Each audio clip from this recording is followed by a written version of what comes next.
경제 뉴스 크리에이션. 저는 코너지기 배아량 리포터입니다. 어렵고 복잡한 경제 한 큐에 정리해 주실 김큐, 안녕하세요. 네, 어서 오십시오. 비가 내리고 있더라고요. 네, 꽤 많이 온다면서요? 네, 꽤 많이 오는데 이 비가 내리고 나면 추워진다고 하니까. 네. 좀 추워져도 돼요. 낮에 요즘 너무 약간 초여름 같기도 하고 그래서 모기도 아직 있더라고요. 모기 있죠. 네. 집으로 오는데 일단 이번 주 한 주 브리핑 해보면 정말 정신이 없었다고 표현을 하고 싶어요. 주식시장이 특히나 그랬는데 네. 미국은 연일 신고가입니다. 근데 우리나라 증시 뭔가 잘못되고 있는 것 같은 그런 느낌. 요즘 젊은 세대들 사이에서는요, 이런 말도 있어요. 국장 탈출.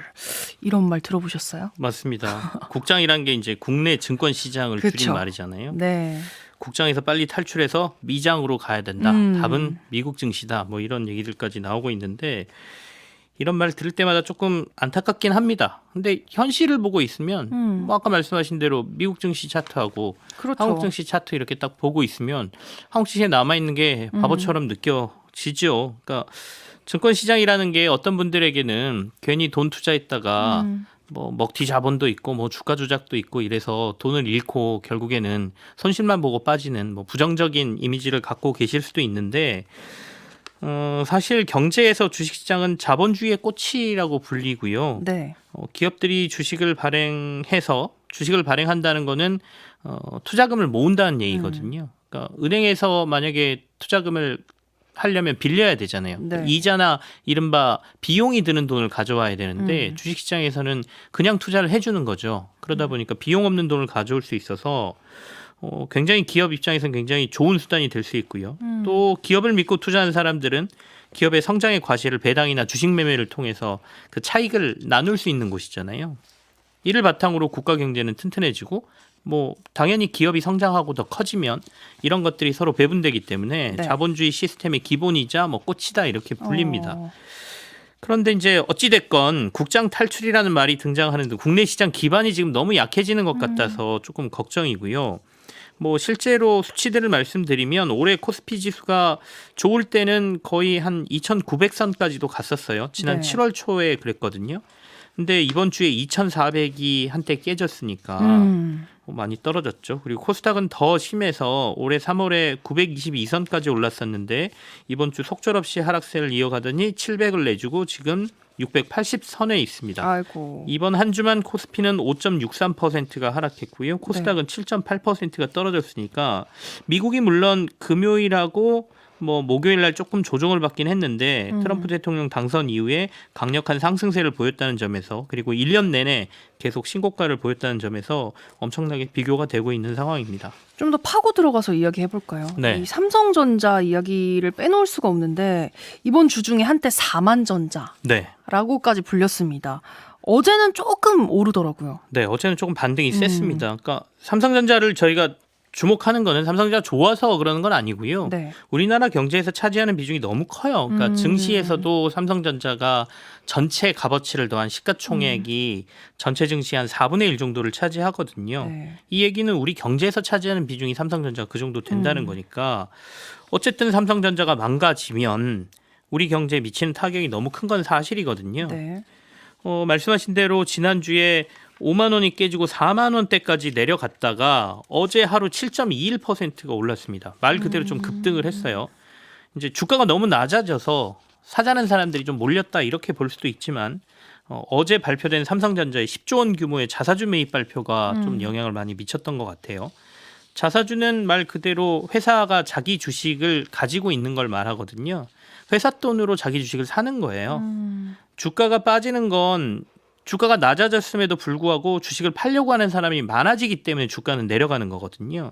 근데 이렇게 자사주를 큰 규모로 사준다는 거는 사자는 수요를 회사가 10조 원이나 만들어준다는 얘기가 되기 때문에 그 큰 금액으로 주식을 계속 사주면 결국엔 여기서 주가가 더 이상은 빠지지 않을 거다라는 생각들을 하게 되고요. 네. 더군다나 그냥 사서 가지고만 있느냐 소각하겠다는 얘기도 나왔습니다.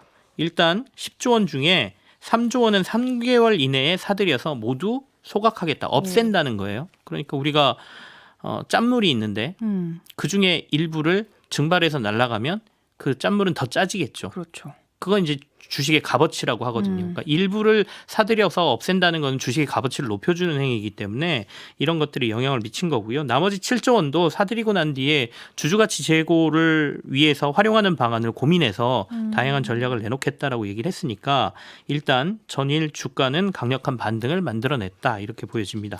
그럼 앞으로는 조금 눈물 흘릴 일 없을까요? 더 좋아질까요? 사실 모를 일입니다. 주식을 사고 팔고 하는데 이 사자는 수요, 팔자는 수요가 굉장히 중요하긴 합니다. 네. 아무리 회사 값어치가 없는 회사라 하더라도 누군가가 계속해서 비싸게 사주면 주가는 올라요. 이거 이제 강제로 서로 가격 맞춰서 사고 팔고 하면서 올라가는 걸 우리가 통장 매매라고 하고 그렇게 해서 주가는 올려놓고 다른 사람들이 따라 사면 거기다 팔고 나오는 걸 우리가 이제 주가 조작이라고 얘기를 하는데 네. 그럴 정도로 사자는 수요가 많다는 거는 주가를 올릴 가능성이 있다라고 얘기는 되지만 근본적으로 수급보다 그러니까 사자는 수요, 팔자는 수요보다 결국에 회사의 값어치를 말하는 거는 회사의 실적 그다음에 실제 미래의 성장이지 않습니까? 네. 삼성전자를 지금 놓고 보면 주가 반등이 제대로 나오려면 시장의 걱정거리인 삼성의 AI 시대에 지금 삼성이 좀 뒤처지고 있다라는 거 이게 좀 해소가 돼야 돼요. 더 구체적으로 말하면 이른바 고대역폭 메모리라고 하는 HBM 쪽에서 삼성전자가 하이닉스만큼 따라가는 모습을 좀 보여줘야 엔비디아 쪽으로 제품이 본격적으로 공급되고 그런 것들이 보여줘야 삼성전자 주가를 그래도 조금 긍정적으로 보는 사람들이 늘어나면서 주가 반등이 좀 강하게 나올 거다라고 보는데요. 아직은 삼성전자가 시장에 여기에 대한 확신을 주지 못하고 있어서 일단 최악은 좀 지난 것 같지만 그리고 회사에서 적극적으로 10조 원이나 들여서 자사주를 사주면서 주가의 하락을 방어한다라고 얘기는 했지만 당장 삼성전자 주가가 막 급반등하느냐 이거는 조금 아까 미래 문제가 해결되는 시점이 나와야 되지 않겠느냐 이렇게들 보고 있습니다. 근데 궁금한 게요. 회사가 큰 규모의 자사주 매입을 발표를 한다. 이거는 그래도 나 주주들을 생각하고 있어 이런 메시지 던져주는 거 아니에요? 맞습니다. 물론 그렇습니다. 근데 이제 자사주 매입 목적에 삼성전자가 주주가치 제고라고 명확히 써놓기는 했어요. 네. 물론 필요한 조치였기도 하고요. 너무 주가가 많이 빠졌으니까 과도하게. 다만 시점이 투자자들의 오해를 살 만한 부분도 있습니다. 뭐냐면 주주가치 제고라는 포장을 통해서 사실 오너 일가의 재산 보호에 나선 것이다라는 해석도 있거든요. 네. 뭐냐면 이재용 회장을 제외하고 홍라이 리움 관장, 이재용 회장의 어머니죠. 이서연 삼성물산 사장 그리고 이부진 호텔 신라 사장 등이 고 이건희 회장의 상속세 납부를 위해서 이들이 보유하고 있는 삼성전자 주식을 담보로 맡기고 금융권에서 돈을 좀 빌려놓은 상태예요. 근데 아시는 분들은 아시겠지만 이 주식을 담보로 금융권에서 돈을 빌으면 이른바 주식담보 비율이라는 게 담보 유지 비율이라는 게 있습니다. 그래서 맡겨놓은 담보의 값어치가 주가는 빠지잖아요. 네. 빠지거나 오르잖아요. 그러니까 빌려간 돈보다 가치가 너무 많이 떨어지면 담보 비율을 유지하기 위해서 돈을 채워 넣거나 아니면 그 돈을 채워 넣지 못하면 담보로 맡긴 주식을 은행권이 강제로 팔아서 금융권이 팔아서 그걸 돈으로 챙기게 돼 있거든요. 네. 근데 홍라이 관장은 한 10여 곳의 금융기관에 이 삼성전자 주식으로 2조 원 정도의 그 상속세를 내기 위해서 돈을 빌린 상태고요. 이부진 이서연 사장도 한 2,500억 원대의 삼성전자 주식담보 대출이 있는 상황이거든요. 근데 아시는 것처럼 삼성전자 주가가 지금 5만 원 초반에서 4만 원대도 찍었잖아요. 네. 그렇다 보니까 금융권에서 담보 유지 비율로 얘기하는 110%에서 140%를 못 채우는 것들이 발생하기 시작했거든요. 그러니까 100억 빌렸으면 주식의 값어치가 보통 110억이나 140억 원 정도는 돼야 되는데 네. 이보다 주가가 빠지면서 떨어졌다는 거예요. 그러면 돈을 집어넣거나 아까 말한 대로 그 주식을 파는 행위가 벌어질 수도 있잖아요. 그러니까 서둘러서 자사주 매입 10조 원을 발표해서 주가를 올려놓은 거다라는 해석도 일부 있습니다. 그래서 이왕 할 거라면 이런 얘기가 나오기 전에 좀 더 빨리 자사주 정책을 발표하거나 했으면 좋은데 시점상 이런 우구심 또는 이런 뭐 얘기까지 나올 정도로 했다는 거는 좀 아쉬움이 남는다라는 얘기를 하겠습니다. 삼성전자 이야기 여기까지 하고 네. 이제 배터리 관련주에 대한 관심도 좀 뜨거운 것 같더라고요. 이 얘기로 넘어가 보도록 하겠습니다. 트럼프 당선인이요. 네. IRA 법안, 그러니까 인플레이션 감축법이라고 우리가 알고 있죠. 이 폐지를 추진한다는 얘기가 나오면서 배터리 관련주들 주가가 수수수 이렇게 그냥 네. 빠져버렸어요. 이 증권사들 내년 국내 증시 어떻게들 보고 있을까요? 이게 배터리 쪽은 관심 정도가 아니라 걱정이 그냥 한가득이라고 보셔야 되는데요. 네. 우리가 인플레이션 감축법이라고 얘기는 하지만 사실은 친환경과 관련된 산업 부분에 대한 지원 정책 이렇게 봐야 되거든요. 그래서 2차 전지라고 불리는 배터리와 관련된 여러 가지 세제 지원 이런 것들이 담겨 있는 법안인데 트럼프 당선인이 이거 폐지를 논의하고 있다라는 내용이 외신을 통해서 지난주에 전해지면서 네. 관련된 2차 전지 관련주 국내 뭐 회사들의 주가가 엄청 많이 빠졌습니다.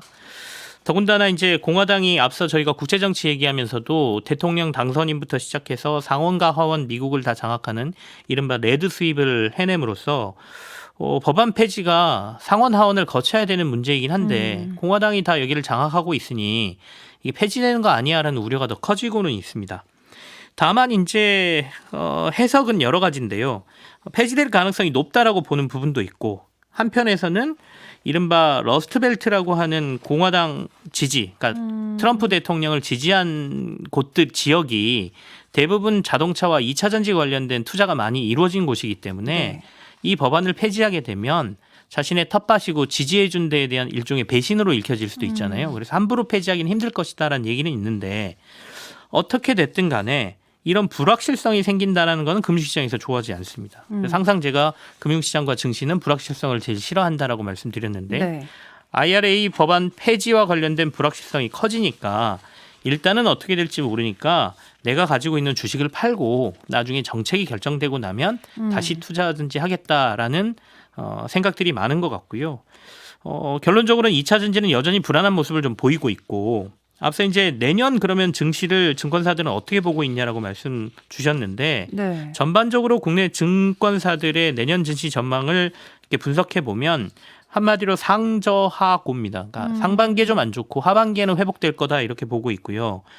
하반기에 그래도 좀 좋아질 거다라고 이렇게 보는 데들은 상단을 아주 긍정적으로 보는 데는 코스피 지수 3,200까지도 갈 수 있다라고 보기는 해요. 근데 대체적으로는 2,800에서 3,000선을 보고 있고 하단은 2,100에서 2,300 수준을 예상하고 있기는 합니다. 근데 들으면서 이런 생각이 들어요. 지금 시장이 너무 안 좋다 보니까 네.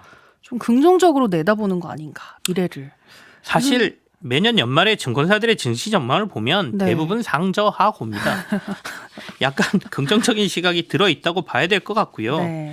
다만 이제 트럼프 2기가 본격적으로 출범하는 내년 이후에 상황이 어떻게 되느냐에 따라서 좀 바뀔 것 같고 이게 또 상황이 바뀌면 증권사들이 전망 수정을 또 하겠죠. 그래서 너무 이걸 다 그대로 받아들일 수만은 없는데 그러면 이렇게 뭐 3천 부근까지 보는 증권사들은 왜 이렇게 보느냐라는 근거를 보면 네. 올해 국내 코스피 상장사들의 기업이익 전망 그 기업이익이 한 180조 원 정도 나왔어요. 근데 내년 전망이 지금 200조 원 정도거든요. 네. 그러니까 올해보다 이익은 늘어난다는 거잖아요. 주가는 이익을 반영한다는 차원에서 그렇다면 올해보다 주가가 높아야 된다라고 보는 것 같기는 합니다. 근데 대외 환경이 그렇게 녹록치 않다는 건 다들 알고 계시잖아요. 그래서 미국 정권 이양 이후에 실제로 트럼프 행정부가 지금 말하고 있는 정책들을 그 강도로 그대로 할 것이냐의 문제가 남아 있는데 그거보다는 강도가 좀 떨어질 거야 실제로는.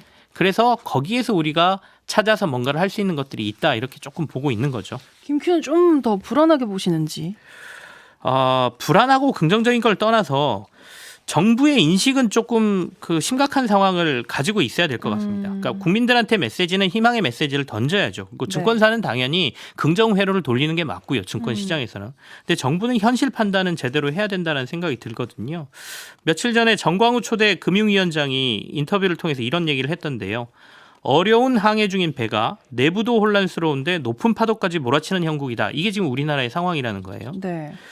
그래서 지금 상황은 수출은 내년에 환율이 계속해서 원화가 좀 약세이기 때문에 수출에서 벌어들이는 돈은 늘어서 이게 흑자를 보이는 이른바 불황형 흑자를 나타낼 가능성이 높지만 내수는 굉장히 침체되면서 실제로는 경기가 별로 안 좋다는 얘기거든요. 네. 그래서 수출도 수출인데 내수가 무너지는 걸 막을 정책들을 정부가 심각히 고민해야 되는 상황이다라는 말씀까지 드려보죠.